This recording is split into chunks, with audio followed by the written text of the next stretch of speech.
जय हिंद स्टूडेंट्स। मैं डॉक्टर संजय कुमार आप सभी लोगों का यूट्यूब चैनल यथार्थ क्लासेस पर स्वागत करता हूं। तो बच्चों, हम लोगों ने इससे पहले जो पढ़ा था, दो चैप्टर हमने कंप्लीट किया हुआ है। एक तो फंडामेंटल यूनिट ऑफ लाइफ, जिसमें कि हमने सेल के बारे में पढ़ा। दूसरा जो चैप्टर था उसमें हमने टिश्यू के बारे में पढ़ा। तो एनिमल टिश्यू और प्लांट टिश्यू दोनों के बारे में हमने डिटेल में पढ़ा हुआ है। अब हम तीसरा चैप्टर स्टार्ट करते हैं, diversity in the living organism. अब डाइवर्सिटी की बात करते हैं तो डाइवर्सिटी का जो मीनिंग होता है वो है वैरायटी। वैरायटी का मतलब है कि जितने भी लिविंग ऑर्गेनिज्म हम आज देख रहे हैं इस प्लेनेट अर्थ पे, यहाँ पे सारे के सारे ऑर्गेनिज्म जो हैं वो अलग अलग तरह के ऑर्गेनिज्म पाए जा रहे हैं।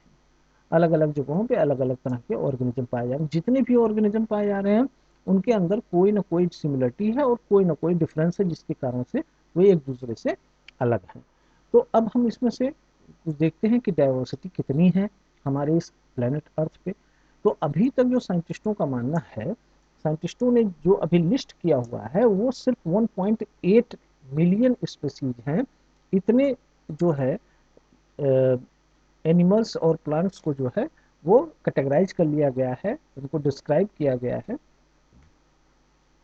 बाकी जो है उन सबको जो है अभी नहीं किया गया है, यानी कि जो रिमेनिंग बचे हुए हैं उनको अभी नहीं किया गया है। और साइंटिस्टों का मानना है कि लगभग इनकी जो संख्या है वो लगभग 10 मिलियन स्पीसीज के आसपास है। तो ये जो इतने स्पीसीज बने हैं वो एक दिन की बात नहीं है, ये बनने में लग गए हैं 3.5 बिलियन ईयर। यानी कि इतने साल लग गए हैं, 3.5 बिलियन ईयर लग गए हैं इस धरती पे इतने ऑर्गेनिज्म के बनने की। ये जो लार्ज डाइवर्सिटी है हम जो देख रहे हैं ऑर्गेनिज्म के अंदर, ये ड्यू टू ऑर्गेनिक एवोल्यूशन के कारण हुआ है। ऑर्गेनिक एवोल्यूशन का मतलब है जो क्रमिक विकास हो रहा है, जैविक विकास हो रहा है, जीवन में जो विकास हो रहा है, सुपीरियरिटी जो बन रही है कि एक सिंपल ऑर्गेनिज्म से कॉम्प्लेक्स ऑर्गेनिज्म और कॉम्प्लेक्स ऑर्गेनिज्म और सबसे कॉम्प्लेक्स ऑर्गेनिज्म जो हम हैं, ह्यूमन हैं, वो बना हुआ है। तो ये जो क्रमिक विकास हो रहा है इसी के कारण से ही ये जो डाइवर्सिटी है ये बनी हुई है। तो ये चैप्टर समझने से पहले हमको कुछ टर्म्स को समझ लेना है। सबसे पहला जो टर्म है वो है टैक्सोनॉमी।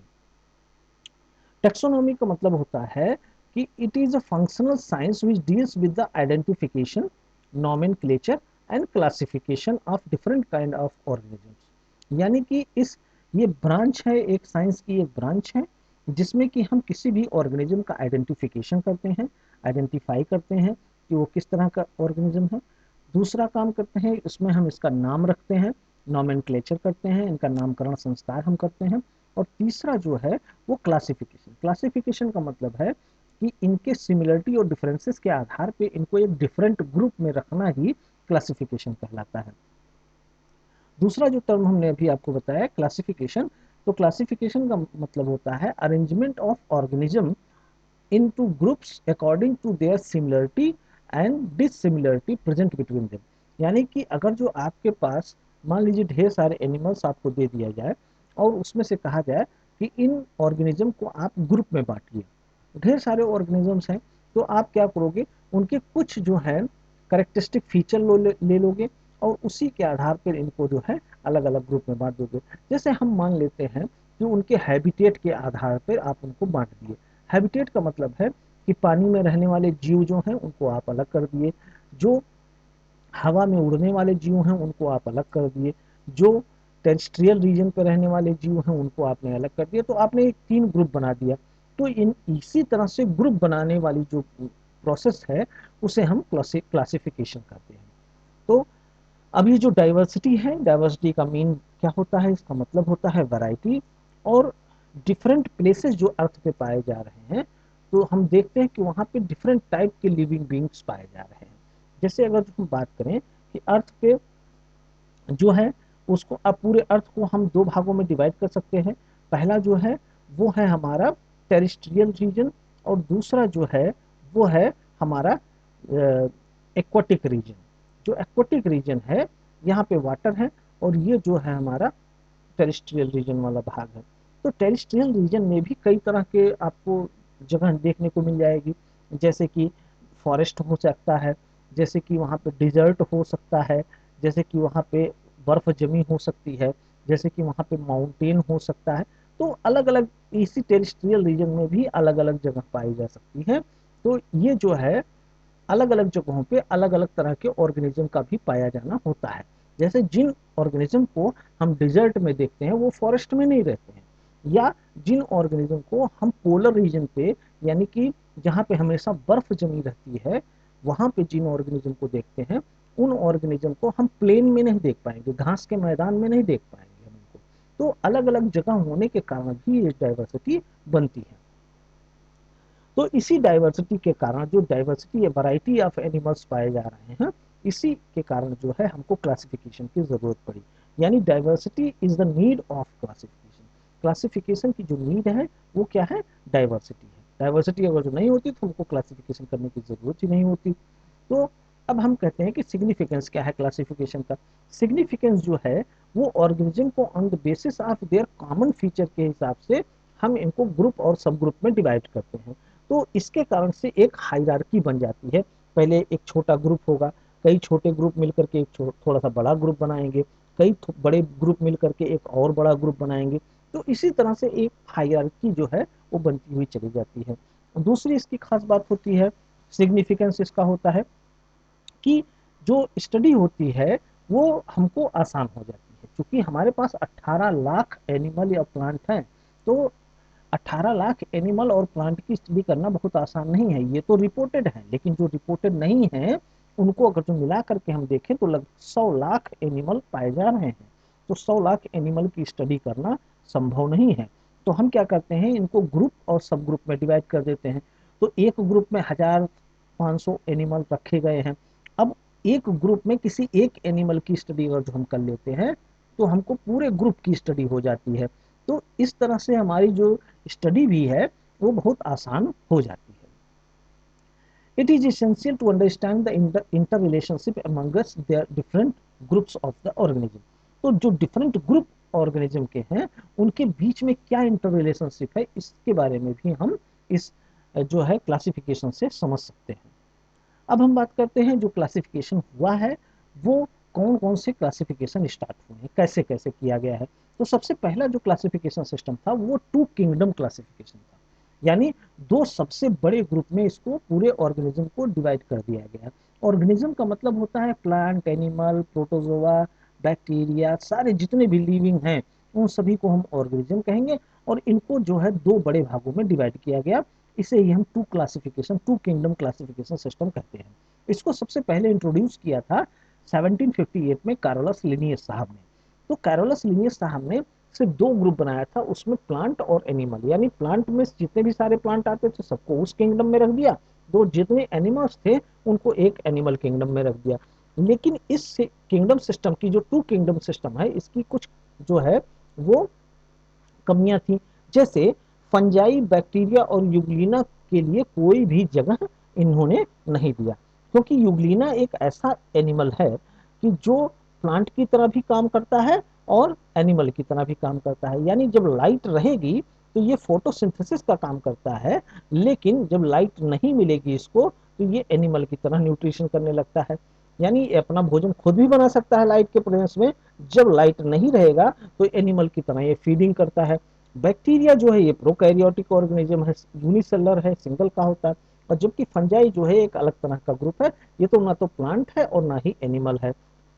ऐसा इसलिए है कि ना तो ये अपना भोजन बनाता है और ना ही भोजन को डायरेक्टली इनगल्फ करता है। ये क्या है, फंजाई जो है वो सड़े गले चीजों पर उगता है, यानी सड़े गले चीजों को ये अपना भोजन बनाता है। तो इनका एक अलग ग्रुप होता है। तो इसीलिए क्या किया गया कि थ्री किंगडम क्लासिफिकेशन सिस्टम को इंट्रोड्यूस कराया गया। उस साइंटिस्ट का नाम था अर्नस्ट हैकेल। अर्नस्ट हैकेल साहब ने थ्री किंगडम क्लासिफिकेशन सिस्टम को स्टार्ट किया और इसमें इन्होंने रखा प्रोटिस्टा को। प्रोटिस्टा जैसे एनिमल और प्लांट किंगडम तो है ही, उसमें इंट्रोड्यूस किया और एक ऐड किया, वो था प्रोटिस्टा। प्रोटिस्टा में यूग्लिना को इन्होंने यहाँ पे प्लेस कर दिया। यानी जितने भी यूनिसेलर यूकैरियोटिक ऑर्गेनिज्म है उनको प्रोटिस्टा में रख दिया गया। लेकिन अभी भी इसमें कमी रही, यानी बैक्टीरिया और फंजाई के लिए अभी भी यहाँ पे कोई जगह नहीं है। इसके बाद में कोपलैंड साहब ने फोर किंगडम क्लासिफिकेशन सिस्टम रखा। कोपलैंड ने क्या किया, इंट्रोड्यूस किया मोनेरा को। यानी अब फोर किंगडम हो गए, plant kingdom, animal kingdom, protista और मोनेरा। तो मोनेरा में इन्होंने जितने भी बैक्टीरिया थे उन सभी को मोनेरा में प्लेस कर दिया। लेकिन अभी भी फंजाई के पास फंजाई का कोई भी निश्चित स्थान नहीं है। अब इसके बाद में आते हैं एक दूसरे साइंटिस्ट, इनका नाम था रॉबर्ट विटेकर। रॉबर्ट विटेकर साहब ने 5 किंगडम क्लासिफिकेशन सिस्टम दिया। ये बहुत ही इंपॉर्टेंट है, रॉबर्ट विटेकर के बारे में ही पूछा जाता है। रॉबर्ट विटेकर साहब ने जो है वो 5 किंगडम क्लासिफिकेशन सिस्टम दिया। इन्होंने फंजाई को भी इंट्रोड्यूस किया और इन्होंने ऑर्गेनिज्म को डिवाइड किया on the basis of some special characters like complexity of structure, mode of nutrition and level of organisation. यानी कि उनके अंदर जो न्यूट्रिशन का मोड है वो कैसा है, ऑटोट्रॉपिक, हेटरोट्रॉपिक है, सेप्रोट्रॉपिक है, या उनका लेवल जो ऑर्गेनाइजेशन का वो प्रोकैरियोटिक है, यूकैरियोटिक है, यूकैरियोटिक में भी आपका सिंगल सेल का है या मल्टी सेलुलर है, तो उस हिसाब से इन्होंने डिवाइड किया।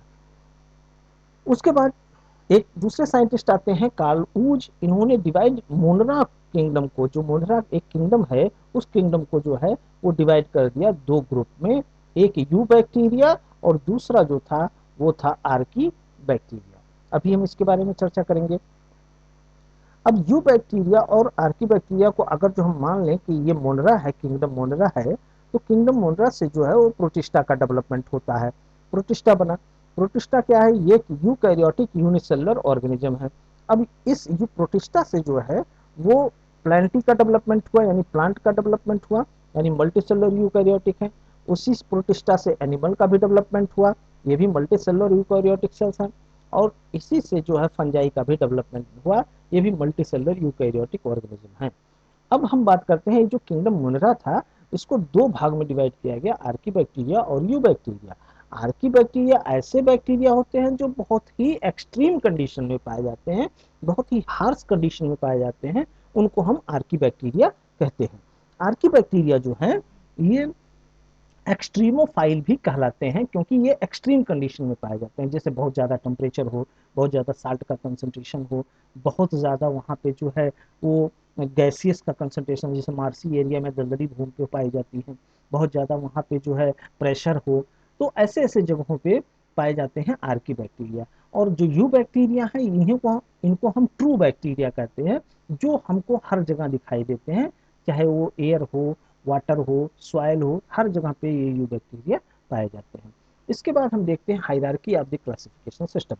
अब हम बात करते हैं, अगर जो हम ह्यूमन की बात करें, ह्यूमन का जो साइंटिफिक नेम है वो है होमो सेपियंस। क्या नाम है? होमो सेपियंस। तो होमो सेपियंस को हम किस ग्रुप में रखते हैं? अब एक बात आप ये भी जान लीजिए, होमोसेपियंस जो हैं वो, ये जो नाम दिया गया था, ये नाम दिया गया था कैरोलस लिनियस साहब के द्वारा। यानी कि एक जो है किसी ऑर्गेनिज्म को 2 नाम से हम जानते हैं, यानी ह्यूमन को हम किस 2 नाम से जानते हैं? इसी को हम कहते हैं बाइनोमियल नोमेनक्लेचर, यानी द्वि नाम पद्धति नामकरण सिस्टम। ठीक है, बाइनोमियल नोमेनक्लेचर।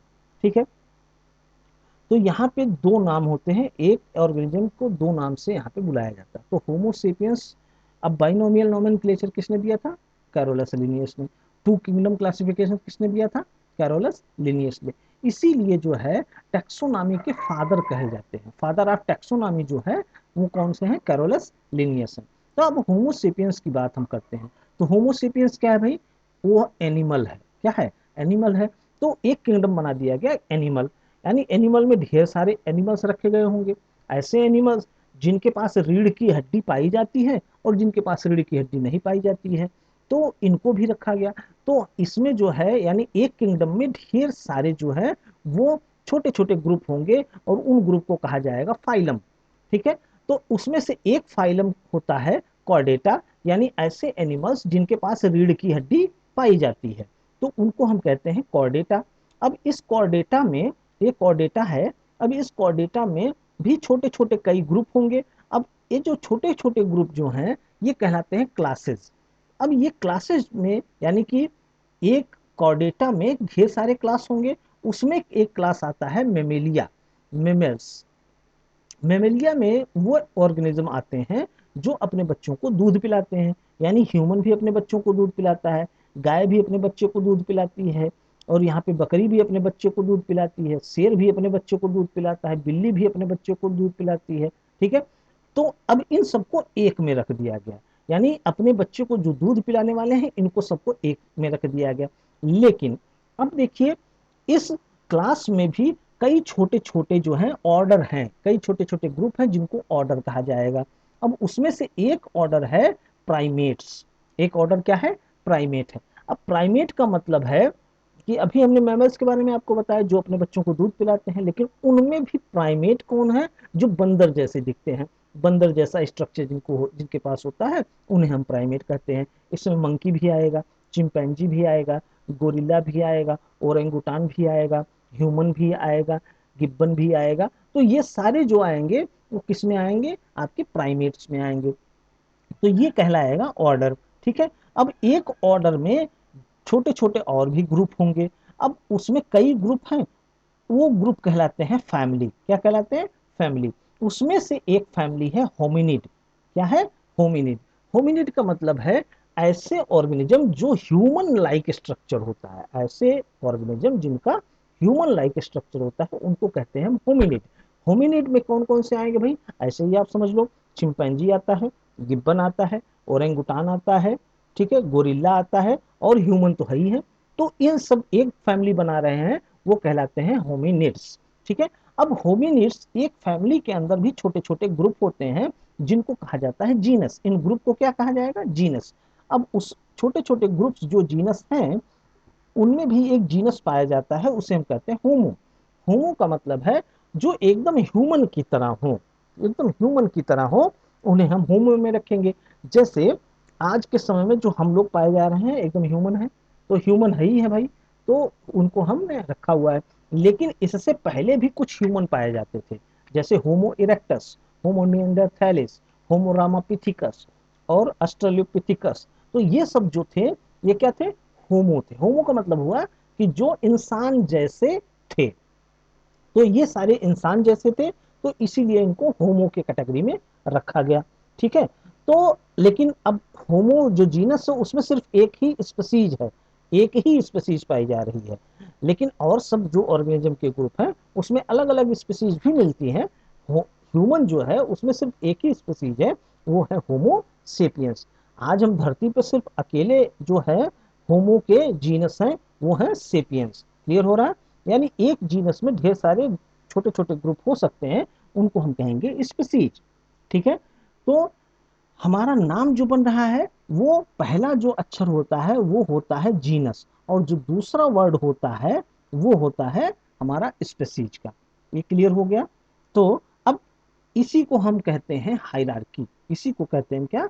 हायरार्की। और ऐसे ही क्लासिफिकेशन किया जाता है, ऐसे ही छोटे छोटे ग्रुप बनाए जाते हैं सिमिलरिटी और डिसिमिलरिटी के आधार पर, और एनिमल को इसी तरह से रखा जाता है, एनिमल और प्लांट्स को इसी तरह से कैटेगराइज करके रखा जाता है। तो आज हम सबसे पहले यहाँ पे पढ़ेंगे पहला किंगडम जो है वो मोनेरा। हम 5 किंगडम क्लासिफिकेशन सिस्टम पढ़ेंगे, पांचों किंगडम पढ़ेंगे। Kingdom Monera, protista, fungi, Animalia और प्लांटी, ये पांचों किंगडम हम लोग पढ़ेंगे एक एक करके। लेकिन जो किंगडम प्लांटी है और किंगडम एनिमलिया है, इन दोनों किंगडम को हम बहुत डिटेल में पढ़ेंगे। क्लियर है? तो हम यहाँ पे अभी किंगडम मोनेरा को स्टार्ट करते हैं। आज के लेक्चर में किंगडम मोनेरा ही रहेगा। तो पहला जो होगा, ये किंगडम मोनेरा में कौन कौन से एनिमल, कैसे एनिमल्स रखे जाएंगे? ये होंगे यूनिसेलर, प्रोकैरियोटिक, माइक्रोस्कोपिक यानी जो खुली आंखों से नहीं देखे जा सकते हैं बिना माइक्रोस्कोप के, और मोस्ट एंशियंट यानी कि जब सबसे पहले जीवन आया होगा इस धरती पे तो यही बैक्टीरिया आए होंगे इस धरती के ऊपर। और ये जो है can live in deep oceans, hot springs, desert, high salt concentration, यहाँ पे ये पाए जा सकते हैं। इस किंगडम मोनेरा में जो है वो बैक्टीरिया आएंगे, filamentous, photosynthetic blue green algae भी आएंगे। फोटोसिंथेटिक ब्लू ग्रीन एल्गी का मतलब है ये अपना भोजन खुद बना सकते हैं। इसी को हम BGA कहते हैं। क्या कहते हैं? BGA, बीजीए कहेंगे, या इन्हीं को हम कहते हैं साइनो बैक्टीरिया। क्या कहते हैं? साइनो बैक्टीरिया कहते हैं। ठीक है। अब इसी में आते हैं हमारे दूसरे हैं वो आर्की बैक्टीरिया। आर्की बैक्टीरिया कहाँ पाए जाएंगे? एक्सट्रीम कंडीशन पर, भी हमने बताया था आपको, ये एक्सट्रीम कंडीशन में। Extreme salty area, hot spring यानी 100 डिग्री सेल्सियस से भी ऊपर अगर जो होगा तो भी ये आसानी से सर्वाइव कर सकते हैं। हम लोग 100 डिग्री में नहीं सर्वाइव कर सकते। मार्सी प्लेसेस, दलदली एरिया में पाए जाने वाले जो हैं, तो यानी ये एक्सट्रीम कंडीशन में पाए जाने वाले हैं, इसीलिए इनको आर्की बैक्टीरिया कहा जाता है या एक्सट्रीमोफाइल कहा जाता है। क्या कहा जाता है? एक्सट्रीमोफाइल कहा जाता है। ठीक है, अब इसमें हम देखते हैं बैक्टीरिया। बैक्टीरिया को सबसे पहले जो है वो एंटोनी वॉन लीeuwenhoek ने देखा था, मिसेल चैप्टर में इसको पढ़ा था। ये कैसे होते हैं? प्रोकैरियोटिक होते हैं। प्रोकैरियोटिक का स्ट्रक्चर भी हमने कायदे से वहाँ पे पढ़ा हुआ था। यूनिसेलुलर होते हैं, हेट्रोट्रॉपिक होते हैं। और जिन्होंने इनको नहीं पढ़ा हुआ है तो मैं वीडियो में लेक्चर जो है वो पिछले लेक्चर का लिंक मैं दे दूंगा, वहाँ से आप लोग आसानी से देख सकते हैं। और जो इसका नोट है और इससे पहले के जो 2 चैप्टर हैं उनके भी नोट का मैं लिंक नीचे डिस्क्रिप्शन बॉक्स में दे दूंगा, तो आप लोग इसको जरूर नोट ले लीजिएगा। और साथ ही साथ जो है आपको वो भी मिल जाएगा, जो दूसरे वीडियो के लिंक हैं वो भी मिल जाएंगे। अगर जो आपने नहीं देखा है तो इसको आप लोग देख लीजिएगा। तो सेल वॉल ऑफ बैक्टीरिया जो है वो बना होता है पेप्टिडोग्लाइकन का, या इसी को हम म्यूकोपेप्टाइड कहते हैं। तो जैसे हम लोग देखते हैं प्लांट में जो बना होता है वो किसका बना होता है? सेलुलोज का बना होता है। तो यहाँ पे किसका बना हुआ है? पेप्टिडोग्लाइकन का बना हुआ है सेल वॉल। वहाँ पे सेलुलोज जो है वो किसका बना होता है? ग्लूकोज से बना होता है। लेकिन यहाँ पे पेप्टिडोग्लाइकन किससे बना होगा? N acetyl glucosamine. किससे बना होगा? एन एसिटाइल ग्लूकोसामीन, इससे बना होगा। ठीक है, तो अब ये जो बैक्टीरिया है on the basis of their shape, ये डिवाइड कर दिए गए हैं कई भागों में, 4 भागों में। कोकस, ऐसे बैक्टीरिया जो स्फेरिकल शेप के होंगे, इस तरह से होंगे स्फेरिकल शेप, उन्हें हम कोकस कहेंगे। जो रॉड शेप होंगे, इस तरह से रॉड शेप जो है, उन्हें हम बेसिलस कहेंगे। जो स्पाइरल शेप होंगे, इस तरह से स्पाइरल शेप होगा इनका, तो उन्हें हम स्पाइरुलम कहेंगे। और जो कॉमा शेप होंगे, इस तरह से कॉमा शेप अगर जो इनका स्ट्रक्चर होगा तो उसे हम कहेंगे विब्रियो। फिर आते हैं हम साइनोबैक्टीरिया और ब्लूबिरेन एल्गा पे। तो यहाँ पे क्या होते हैं? ये फोटोसिंथेटिक होते हैं, अपने आप से भोजन बना सकते हैं। और ये जो है ओशियन में पाए जाएंगे, सॉइल में पाए जाएंगे और फ्रेश वाटर में पाए जाएंगे। सबसे मोस्ट इंपॉर्टेंट चीज होती है कि they can fix atmospheric nitrogen. ये एटमॉस्फेरिक नाइट्रोजन को फिक्स कर सकते हैं इंटू नाइट्रोजनस कंपाउंड, जो कि प्लांट के द्वारा एब्जॉर्ब किया जा सकता है। ठीक है, और इसमें एक स्पेशल स्ट्रक्चर पाया जाता है हेट्रोसिस्ट। ये जो नाइट्रोजन फिक्सेशन का काम है ये हेट्रोसिस्ट के द्वारा ही किया जाता है। इसमें कुछ एग्जांपल्स हैं, आपको नोट कर लेना है, इसको याद कर लेना है। नॉस्टॉक है, ऑसिलेटोरिया है, एनाबिना है और स्पाइरुलिना है। ठीक है, ये स्ट्रक्चर है एक फिलामेंटस जो है ब्लू ग्रीन एल्गा का, साइनोबैक्टीरिया का। यहाँ पे देखिए इसके ऊपर एक जो है सीथ लगी हुई है, म्यूसिलेजिनस सीथ कहलाती है। ये जो है बहुत चिपचिपा सा एक पदार्थ लगा हुआ होता है, म्यूसिलेज लगा होता है, इसीलिए इसको म्यूसिलेजिनस सीथ कहते हैं। और इस पे ये कुछ सेल्स जो हैं वो स्पेशल टाइप के स्ट्रक्चर्स में कन्वर्ट हो जाती हैं, इसीलिए इनको हम कहते हैं हेट्रोसिस्ट। क्या कहते हैं? हेट्रोसिस्ट कहते हैं। ये देखिए कुछ स्पेशल स्ट्रक्चर यहाँ पे आपको दिखाई दे रहे हैं, तो ये कहलाते हैं हेट्रोसिस्ट, और इन्हीं के द्वारा ही नाइट्रोजन का फिक्सेशन किया जाता है। तो आज तक के लिए हम इतना ही देखते हैं। आगे हम लोग किंगडम प्रोटिस्टा, फंजाई, एनिमलिया और प्लांटी डिटेल में देखेंगे। Thank you very much. और हमारे इस चैनल को लाइक करें, शेयर करें और ज़्यादा से ज़्यादा हमारे चैनल को सब्सक्राइब भी कर लें। नोटिफिकेशन का बेल भी दबा दीजिए, ताकि आपको जो हम नए नए वीडियो देते रहते हैं उसकी नोटिफिकेशन सबसे पहले और तुरंत आपको मिल जाए। Thank you very much. जय हिंद, जय भारत,